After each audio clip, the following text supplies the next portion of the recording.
I would like to welcome you all to our AI and climate webinar today.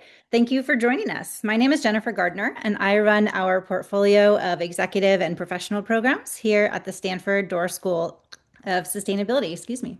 It's wonderful to see so many familiar faces, as well as those who we haven't met yet. Feel free to turn on your webcams if you would like to, or keep them off if you prefer. While this session will provide opportunities for interaction, you will not need your webcam or your microphone. On that note, let's get started with a quick poll. Our speakers today would like to know how you're feeling about the very broad topic of AI and climate today. Everyone I speak to on this topic seems to carry both excitement as well as concern when they think about the intersection of AI and climate or sustainability. So take a moment to share your primary feeling today about this intersection. Are you excited, curious, cautious, or skeptical? No surprise. The audience here today is mostly excited and curious, and I'm really glad to see that we also have some cautious and skeptical folks in the room. So, whether you're feeling excited, curious, cautious, or skeptical, you're in the right place because today we're not just talking about AI in the abstract. We are grounding it in science, real data, and real world implications. So moving into our next lightning talk, I'm pleased to introduce Kion Ahadi, who is the Chief Executive Officer of LegalMart, a global legal tech platform expanding access to cross-border legal services in more than 120 countries. He brings over 2 decades of leadership experience at the intersection of law, technology, and AI, with a career spanning digital transformation at the Law Society, major public sector innovation programs, and advisory roles on AI governance and data strategy. He's also a published author and speaker on the future of law and technology with a forthcoming book on AI's impact on society and ethics. Kion, thank you for being here. The floor is yours. Thank you so much, Jen, and thank you so much, Riley and Ines, as well, for welcoming to this. Well, good morning and good afternoon or good evening, depending on where you are in the world. So, and thanks again for that really nice introduction as well. So, my name's Kion Ahadi. I'm really passionate about AI and the impact it's going to have on us over the forthcoming years. I think we all know we're living through the most significant technological shift since the Industrial Revolution, and Ines really eloquently presented some of the challenges around that in terms of energy use. But we also know that there's been a huge growth and explosion in how connected we are uh, as a society and then as a global economy as well, and also how much the use of data has really increased exponentially.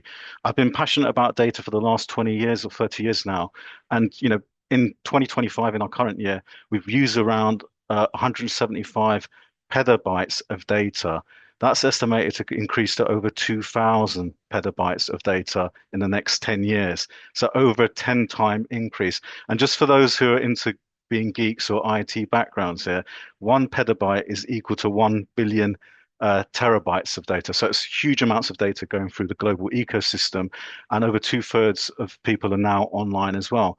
But all of this comes with some costs. And I studied very early on in my career economics, and there was two assumptions that I learned when I did my degree in economics, and I think both of them were wrong. One is that people have unlimited wants and that we have limited resources. Now, personally, I don't necessarily agree with each of these, and I'm going to explain why. And I think I'll explain what the significance of this is for sustainability and also for how we use AI in an ethical way. So, taking unlimited wants for the start, I believe that we can control people's wants through managing status anxiety, kind of more discipline, and kind of really kind of trying to limit our desires and our consumption. Secondly, resources can be renewable and they can be sustainable if we look for the right type of resources and seek those. So I think our model at the moment are based on those two assumptions, which are really driving consumption, the use of energy, and really put a challenge on our systems and our sustainability for the long term and for future generations as well. I think we're at a really important time because data can really help us drive decisions. As Ines has said, we need more data and more clarity around what we're consuming, how we're consuming it, but it also shapes our economies and influences our behavior in real time. I think what we need to do is to approach this issue of sustainability and the use of AI in a more ethical way, because as people, we still determine the future and we still have a hand in using AI for good. So now a lot of the work I do with organizations is addressing a number of challenging issues. One is an increasing digital divide between those who are more senior in organizations and those who are more junior. There's much more understanding of AI and its implications amongst those entering the workforce and those junior because they've grown up with the technology. And there's a bit of a disconnect between those at the senior leadership and their understanding and their governance of it. I think we've got a huge opportunity here with AI because if we define it correctly, we can use it to reward growth, engagement, and that can really help us start to monitor the environmental cost of our activities much more effectively. If we reward well-being, justice, and regeneration, we can also use AI to help us deliver those things. So we really have an opportunity here to kind of use AI to measure, predict, and optimize at a scale that was previously unimaginable. And we can really use analytics and other things as well to help us map things like carbon footprints across complex supply chains and really help allow companies to identify inefficiencies in real time and kind of build more effective machine learning models that can help us forecast energy demand and crucially, I think, help us manage and reduce consumption. And going back to the original point, I think also help us identify more renewable sources of energy and also to kind of help us rein in some of the challenges that social media has brought. There's increasing inequality, rising feelings of loneliness, more and more studies showing that the more digitally connected we are, or more we spend time online, actually the more we feel lonely and separated from each other. Added to that, there's a fear around automation. Depending on what research you look at, there's predictions that 90 million jobs will be lost in the next 10 years. And if you look at other research, they're predicting 300 million job losses as well. So there's huge challenges going on and huge shifts at the moment. And I think if we're going to use AI ethically and effectively within organizations, we need to take responsibility as individuals and also work within our organizations to really put some guardrails around it and to direct it into areas that are going to help us be more sustainable and also be more ecologically aware as well. I'm beginning to take that journey with a number of different organizations, getting them to think about their carbon footprint, how they measure that, how they optimize that, and also getting them to kind of approach digital transformation, not just in an ethical way and a sustainable way for the staff and the teams that they're going to be impacted by the changes, but also for the long term as well. And I think as a nation, as a planet, we've got a huge amount of responsibility to really galvanize this new technology effectively as well. I think in order to kind of bring my talk to a conclusion and kind of really allow you to ask some questions, I would really say that the future of organizations need to be much more purpose driven. Obviously, profit remains essential, but it be those organizations that are measuring the right form of success and using AI in effective ways that are really going to address the challenges of the future around sustainability. They need to communicate more effectively about what they mean by sustainable progress. Um, Along with that, we need to do more around uplifting our communities and shielding the planet for future generations. But really, the convergence between AI and sustainability isn't just an opportunity. I think it's an imperative. And together, they can really offer us a pathway to a world where organizations are smarter, using all the data that they have available to them, more resilient by finding different methods of optimizing, improving their efficiency, getting their costs under control, but also more important than that, they're more socially conscious and responsible. Because I think if we're in a world where technology amplifies human potential and where progress doesn't come just at the expense of future generations, and going back to my original point about addressing some of those fundamental assumptions around how our economic systems are built, then we can see a future where we embrace innovation with integrity, vision, and purpose. And that will ultimately lead us to a more sustainable, prosperous, and equitable future. So hopefully that's given you some food for thought. I really wanted to kind of start with some assumptions around our economic systems and talk about some of the work that we can do using data more effectively to address some of the social challenges and obviously address the challenges around being more sustainable. So I'm going to end it there because I know I'm probably going to talk a lot more longer than that, but happy to hear what the audience thinks and also to take any questions. So thank you, Jen. That's fantastic, Kion. These are just really powerful insights from both of you. So everyone, we're now going to shift into the Q&A portion. We'd love to bring your voices into this conversation. So if you haven't already, please drop your questions into the chat. I will direct them to Kion, Ines, or both, depending on the topic. But let's go ahead and dive in. So Ines, of course, some of these first questions are for you. And there's some questions coming in about the estimates that you were showing. And so there's questions about kind of are the range of estimates based on assumption, why are there such why is there such a range of these assumptions? Is it a lack of alignment on how to measure, or where is that data coming from, and why is there such differentiation? So on the estimates that were assembled from these different studies, the estimates have a wide range for the following reasons.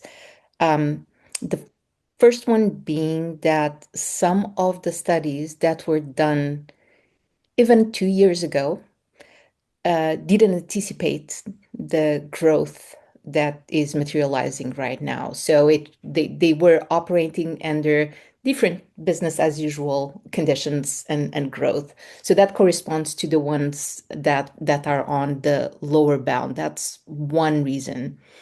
Um, Whereas the high end of the estimates generally would assume higher demand for AI and low levels of gains in efficiency, both for chips and so on. The other layer of differences is whether folks used very detailed bottom up, really almost like rack level, and from then up estimates as assembling versus macro trends. And finally, the third one is what's included in the scope of analysis. So some of those studies may be just looking for AI specific use versus others are considering all data centers regardless of the use. So those would be the different drivers for uncertainty, which actually um, I think we would almost need two separate streams. Independently of the taxonomy, we need to solve this problem on how we're going to power this demand in the next 1 to 2 years, right? So that's a pressing challenge. But on the other hand, it would be wonderful to have a little bit more clarification and a clearer taxonomy on what should be included in what and for what purposes. And even the type of energy that would be needed in terms of not only capacity, but energy and load profiles is very much necessary.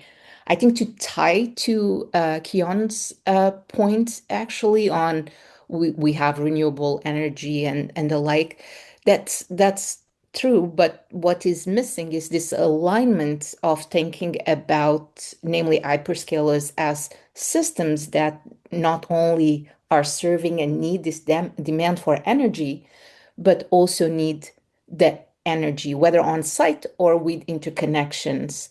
And so there is very much a need of decision-making tools for understanding what's the optimal solution for different sites. And it's not going to be the same solution, right? So the answer is not going to be the same across the country or globally. In some instances, you may be located in places with really wonderful solar and wind resources where solar, wind, and batteries will provide a good answer.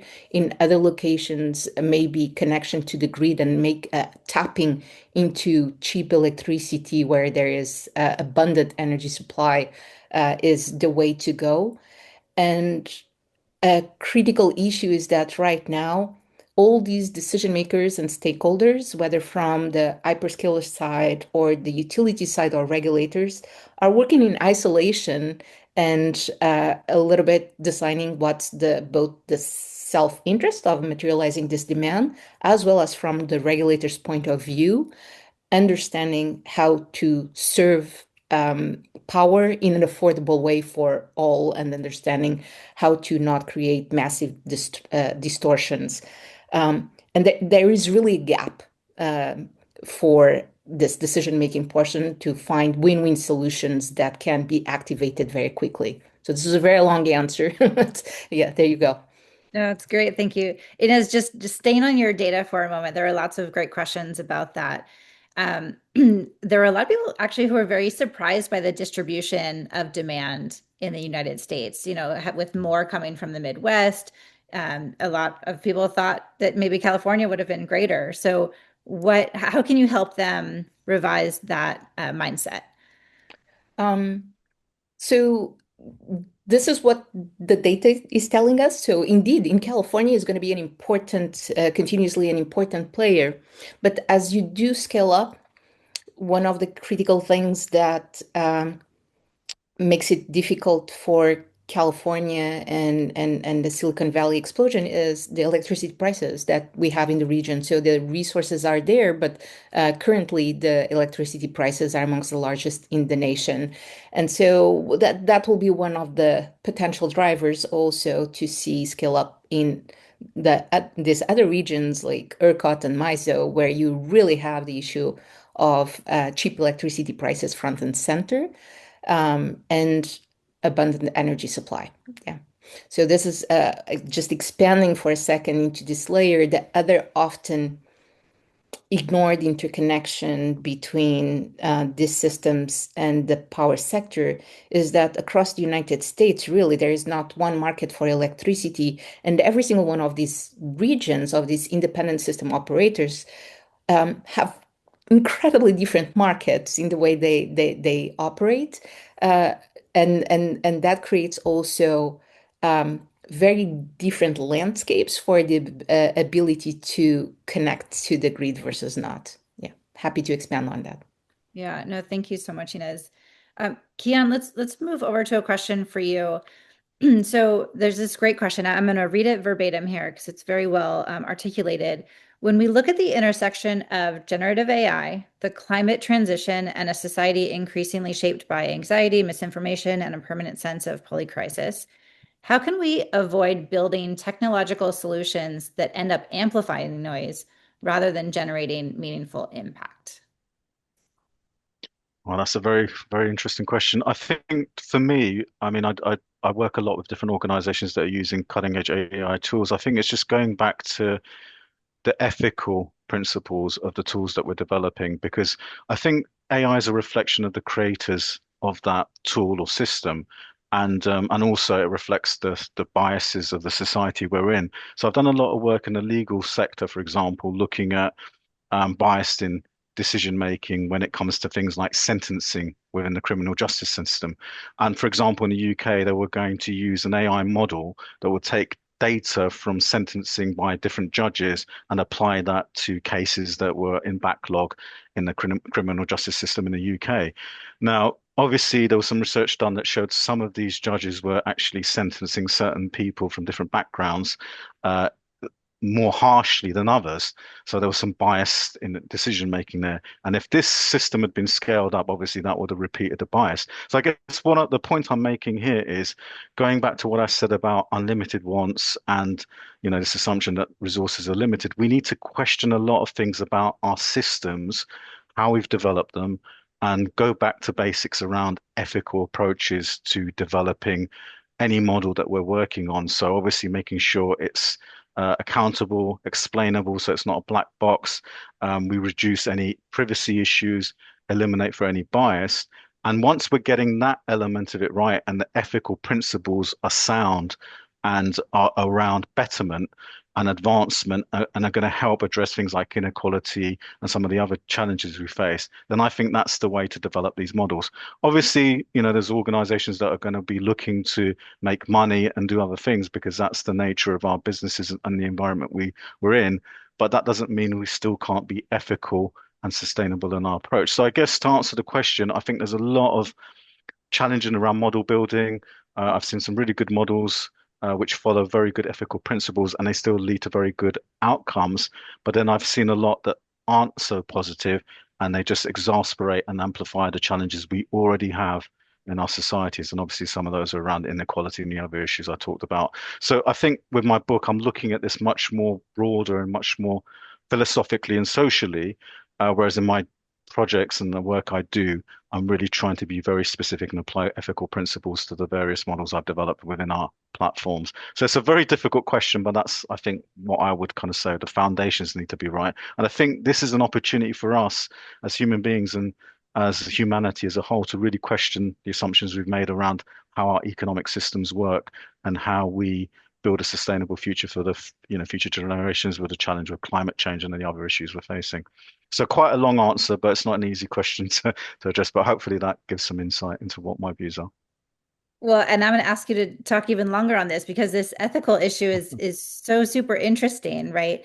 A question came in about, how do we make sure that there's equal access to AI, right? So the rich and the big companies and big countries already have so much access to AI.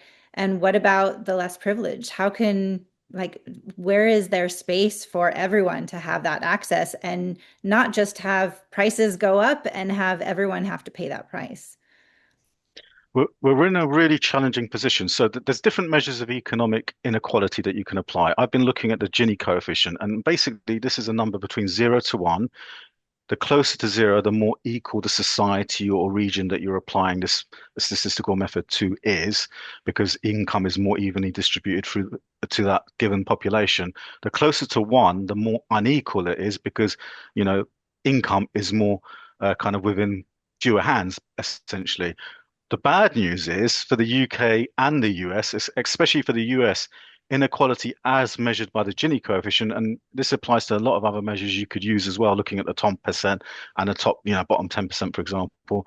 Our societies have become far more unequal since the 1980s, and that's through political activities, decisions, and other things, and kind of, the economic principles of capitalism, if you like, which is, around profit maximization and these ideas of unlimited wants. And social media has amplified all of this. We're seeing people comparing themselves to others, celebrity lifestyles. So there's all of this information out there, which is really affecting how our younger generations are seeing themselves and their place in the world. And it's not leading to positive outcomes. So to answer the question, I think as leaders and those that are working within organizations and as commentators, we have to go back to doing what's right and being ethical. And I think AI, as I said, is just going to be a mirror for us over the coming years. The interesting thing at the moment is, yes, the tech companies have a lot of sway and a lot of influence, and they do some very positive things as well. But at the moment, a lot of new tools are coming out that actually enable you to do things at the fraction of the cost that you were doing them before. You can generate videos. Obviously, you've got bad actors who generate deep fakes, but you can also use AI for lots of different things. Doing data analysis now is much more cost effective and much more practical using some very sophisticated AI tools. So I think there is a moment here where we can get our arms around this technology, work together within our communities, and put more emphasis on social and community well-being, and ask our leaders to be held more accountable. Because look, I've done a lot of work talking about AI and ethics when I was at the Law Society and also working with the UK government. And I think our political leaders don't necessarily understand AI. So we have to help them understand its implications. And sometimes those working in this environment don't really understand the longer term effects. And I think your audience will know there's a lot of high profile people that are talking about the challenges and having to get this regulated and get our arms around it effectively. So I think we have still a time window to do that. And I think if we do it properly, then we can have a more equal and just society because AI is enabling us to do lots of things much more quickly, much more efficiently, and actually probably more cost effectively. So if we get that balance right, I think we do have an opportunity here to really build a more sustainable and brighter future for everyone. But we need to take action and then we build the future. So I guess we need to know what the issues are, be mindful of them, and then kind of, work with others to make sure that we hold people accountable. So it's about accountability and transparency, and I think we've got the tools now to help us do that. Awesome. Thanks, Kion. So question for both of you, moving into kind of this governance and policy side, what would you like to see, or what are you already seeing from governments and companies alike around, shaping this space? And what do you hope to see in terms of policy in the future? Inez, let's start with you.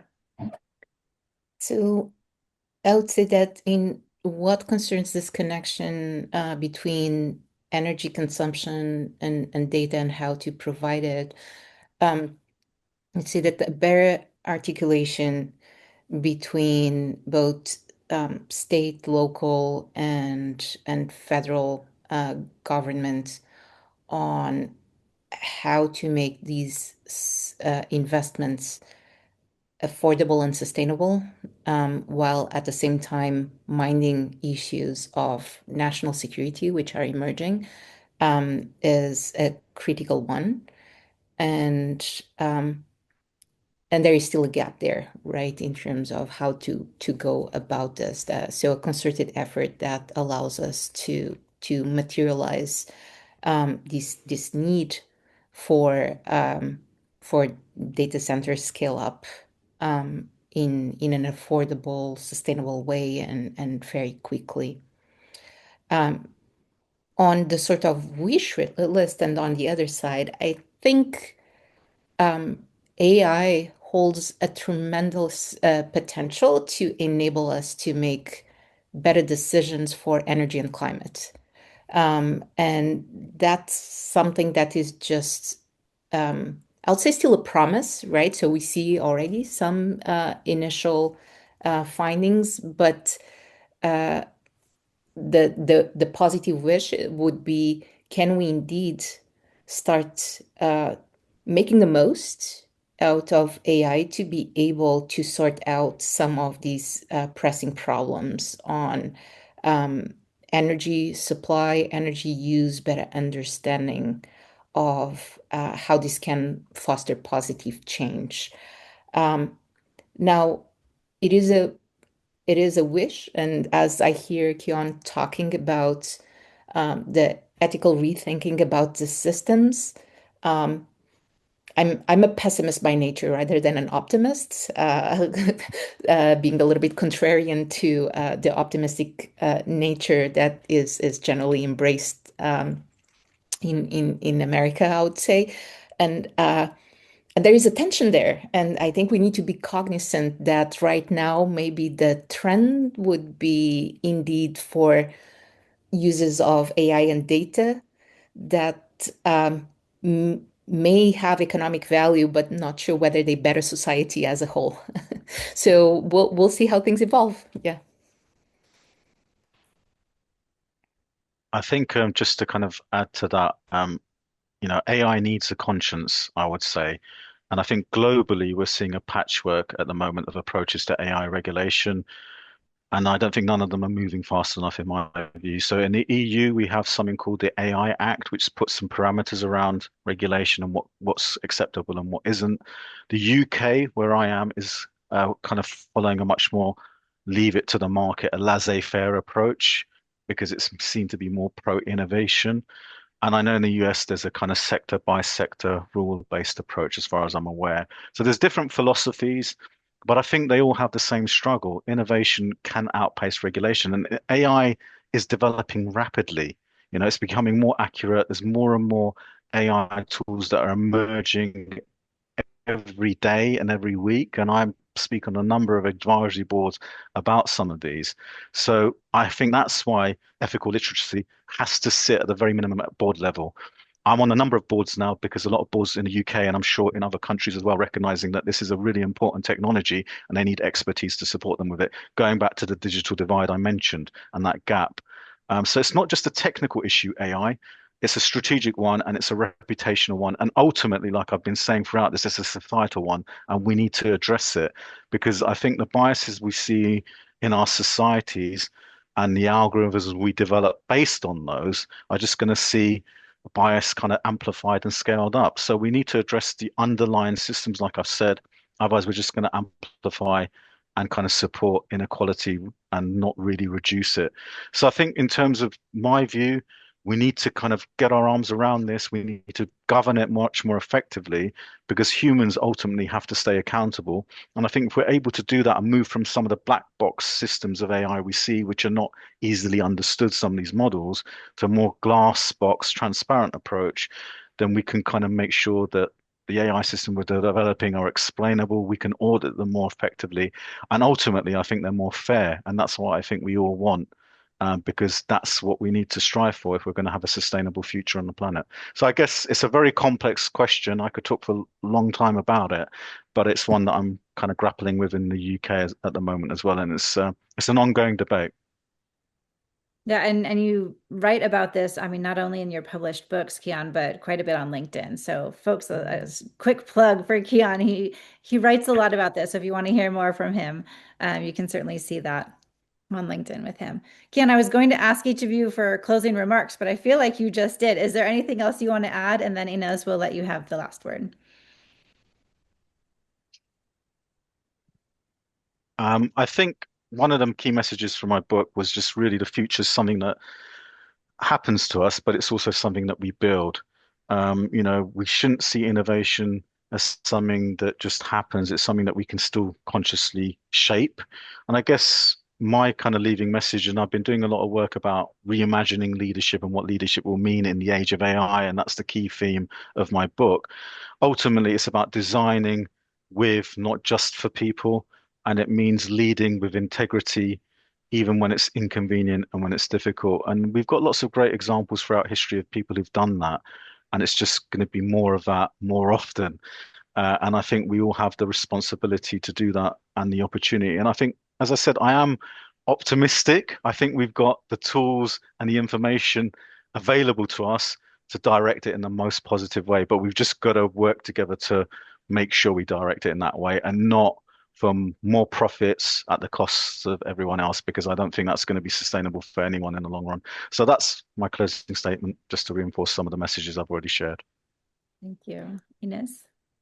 I'll end on an optimistic note too, which is that despite the uncertainty, the risks, and the worries, it's an incredible time that we're experiencing. I think I'll close with the same note that Kion brought up at the beginning of his intervention, which is yes, we are in the midst of something bigger potentially than the Industrial Revolution, right? And we'll live through it. And so this is incredible, and it will include some problems, but that's also an exciting part. It's good to have problems to solve. And so I'll end on that note, in addition to thanking all the participants also for joining and for your interest.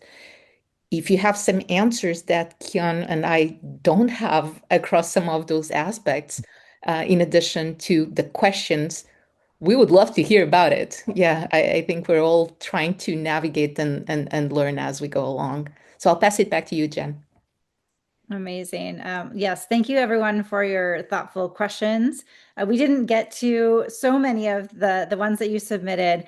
And of course, a huge thanks again to Ines and Kian for such a rich discussion. We're going to wrap the Q&A here, but actually the conversation doesn't end at this moment. For those of you who would like to stay on, we're now shifting into a sneak peek of Stanford's upcoming executive programs related to sustainability, leadership, and emerging technologies, including how you and your organization can get involved. If you are working on budgets right now for 2026, you may want to make sure to include one of these programs in your training and professional development budget. So let's get started with our flagship program, the Stanford Leadership Experience, Science, Innovation, and Resilience, in collaboration with the World Business Council for Sustainable Development. This is a 5-day program on campus designed for senior executives and board directors who want to be at the forefront of responsible business and innovation. So across this week, participants will engage with Stanford faculty from across the university, including School of Medicine, Law, Business, and Engineering. We'll also have industry experts and, of course, your peers on topics like systems thinking, organizational resilience, emerging technologies, and the evolving demands of sustainable strategy. But my favorite part of this program, everyone, is the excursions, where you will get out of the classroom and explore some of Northern California's unique sustainability challenges and solutions firsthand. So this is really a great fit if you're looking for a transformational, immersive experience that strengthens both your leadership capabilities and your understanding of the forces shaping the future. Next, we offer a series of Stanford masterclasses, each focusing on a high impact topic area. Two of our upcoming masterclasses, which will take place at the beginning and conclusion of San Francisco Climate Week in April, include the AI and Climate Masterclass. So if you enjoyed today's session, this is actually a full day on campus program that dives so much deeper into the intersection of artificial intelligence and climate action. So what's possible today, what's emerging, and how leaders can navigate both opportunity and risk. The second one is our Climate Innovation Masterclass. This is a shorter, partial day experience hosted here at Stanford. This session dives into the innovation landscape, so breakthrough technologies, entrepreneurial ecosystems, and the levers one can use to accelerate climate positive solutions. Masterclasses are open to all learners at all levels, and they're really ideal for people looking for a deep dive learning experience in a short time frame, or maybe wanting to sample Stanford perspectives before committing to a longer program. So for that deeper, more flexible learning journey, we offer the Energy Innovation and Emerging Technologies program. This is a 100% online and on-demand offering designed for working professionals across all levels. You can choose any 5 courses from a curated set, allowing you to build your own pathway across energy systems, new technologies, sustainability fundamentals, and really this ever-changing landscape. So if you want something self-paced, technical, and customizable, this is a great option. And while we have additional offerings that you can learn more about on our website, we wanted to mention 2 final programs today. One is the Strategic Sustainability Leader Program. This is running May through July of 2026 in a hybrid format. So it has both online and on-campus components. This program is designed for leaders with sustainability strategy at the core of their job description. So it helps you build the capabilities, influence, and cross-functional understanding required to move from sustainability awareness to sustainability leadership. So if you are responsible for shaping corporate sustainability efforts, or you want to elevate your influence in this space, then this program may be the best fit. Lastly, we want you to be aware that we also partner directly with organizations through custom programs. So these can be delivered here at Stanford, on-site at your company location, online, or in a hybrid format using multiple of those modalities. So we support a variety of activities. It could be board trainings or executive retreats, or even a company-wide learning journey. So this is really a powerful option for organizations looking to build shared language, accelerate culture change, or scale sustainability and innovation learning across teams. We are here to help you choose the right pathway for you. So feel free to reach out to our team if you'd like guidance based on your goals or your organization's needs.